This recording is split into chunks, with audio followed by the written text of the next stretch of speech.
coolest. There's so much to see. Let's ride Big Thunder Mountain Railroad next. I've never ridden it. What's it like? Oh, you're gonna love it.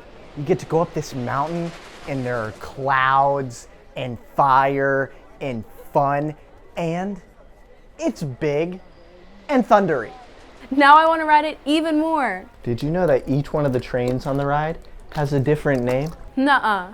The names are You Be Courageous, You Are Daring, I Be Hardy, You Are Fearless, I Am Brave, and I Am Bold. How cool is that?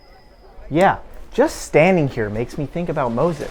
How in the world are you standing in the hot Florida sun thinking about Moses?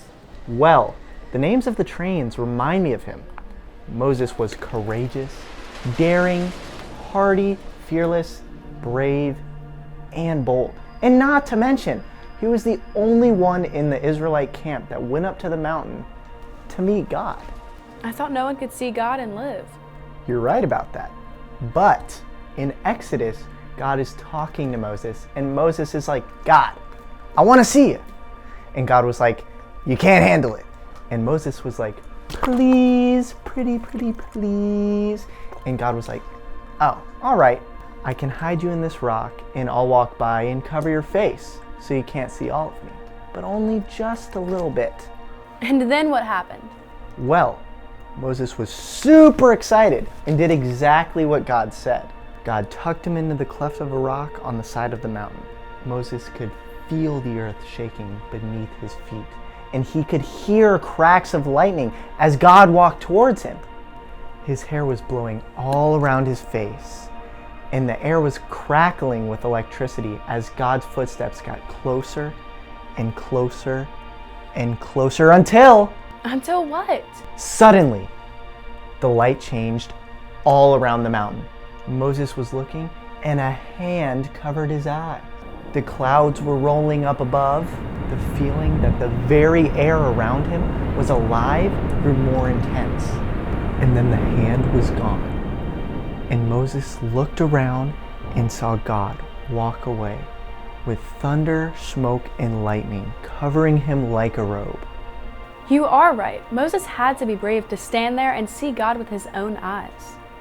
Oh, he definitely was that. Even though Moses could have easily bragged and said that he just saw God, he didn't. He stayed humble. He just wanted to be in God's presence and see his glory. Actually, the Bible says in 1 Corinthians 10:31 that whatever we do, we should do it for the glory of God. What does that even mean? After Moses saw God, he spent time with him on the mountain. 40 days and 40 nights to be exact. And when he came off the mountain, his face actually glowed. For real? He glowed? For real, for real. He actually glowed. He glowed so much that it actually scared the other Israelites. And they made him wear a veil. Everyone that came near Moses knew that he spent time with God. Did you know that when we spend time with God, people can tell? While our faces might not glow, our spirits do. And no matter where we are, no matter what we're doing, we can do our best to share God's glory with others. If we're cleaning the bathrooms at church, we can pray while we do it and give God the glory. If we're doing chores at home, we are supposed to do our very best, and that gives God glory. And if we share the good news of God with our friends, then that gives him glory. I get it now. We have to spend time in the presence of God by worshiping to music alone in our rooms, talking to him wherever we are, doing whatever job in front of us to the best of our ability, and all of it gives God glory. It's kind of like our mountaintop experience. So when we come down, our spirits shine for the world to see. You got it. You ready to go up the mountain? I sure am.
so fun.